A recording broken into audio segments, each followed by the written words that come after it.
في بنت خرجت من بيتها وهي بتبكي، قفلت الباب وراها بكل غضب وقالت الجملة اللي بنسمعها كل يوم: أنا مش هرجع البيت ده تاني. كانت فاكرة إن هي أول ما تمشي هيبدأ الكل يحس بقيمتها، لكن اللي حصل بعدها كان أسوأ بكتير مما تخيلت. القصة دي مش عن بنت واحدة بس، القصة دي عن آلاف البنات كل يوم بنسمع عنهم.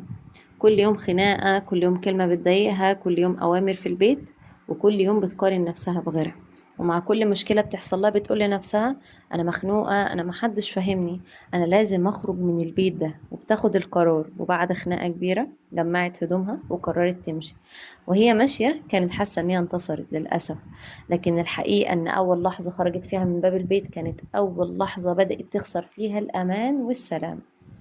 البيت اللي كانت شايفاه سجن طلع هو المكان الوحيد اللي كان بيحميها. الأب اللي كانت شايفاه قاسي كان أول واحد خرج يدور عليها. الأم اللي كانت بتقول إن هي مش بتحبها فضلت طول الليل تبكي وتدعي إن ربنا يرجعها سالمة، أهم حاجة.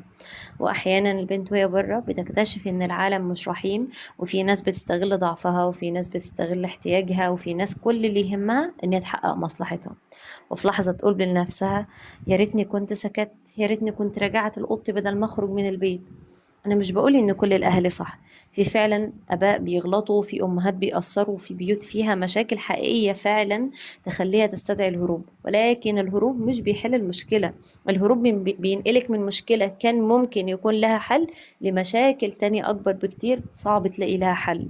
لو حد ظلمك حاولي تتكلمي او اطلبي المساعدة، او تعاملي انت بود وتجنبي، سيبي الباقي على ربنا. اهم حاجة انك تعملي دورك اللي ربنا امرك بيه، لكن ابدا ما كانش الخروج من البيت حل خاصة للبنت. وكمان افتكري يا اختي او يا بنتي ان الهروب ده بجد مش بيحل المشكلة. البنت كمان ما هي إلا سمعة، ده غير المشاكل اللي بتحصل لها. ولو مش لاقي حد يسمعك ممكن تستعيني بحد بتثقوا فيه من العيلة. ويا ريت لو انت بنت تكون برضو يعني امرأة أو حد ست، عشان برضو ممكن راجل يستغل ضعفك أو كده. وتعلمي بجد حاجة بسيطة في حياتك: انك ما تاخديش قرار وانتي ابدا متضايقة او غضبانة، لان ما فيش على فكرة بيت ما فيهوش مشاكل. الكلمة اللي بتتقال وقت الغضب دي ممكن نجرح نفسنا او نجرح غيرنا بها سنين. ولو شفت نفسك غلطانة اعتذري، الاعتذار ده قوة عمره ما كان ضعف. وحاولي تفهمي اهلك زي ما بتحاولي، يعني زي ما بتتمني ان هم يفهموكي. حطوا لهم اعذار عشان هم كمان يحطوا لك اعذار. وادعوا ربنا دايما، لان ده فعلا اهم الحلول، ان ربنا يصلح بينكم. قلوب العباد بين اصبعين من اصابع الرحمن يقلبها كيفما شاء.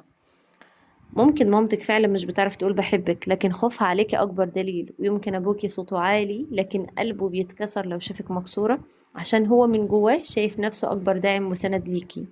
قبل ما تخرجي من البيت زعلانة اسألي نفسك سؤال واحد: لو كانت دي آخر مرة أشوف فيها أمي أو أبويا، هل هيكون ده آخر موقف بينا؟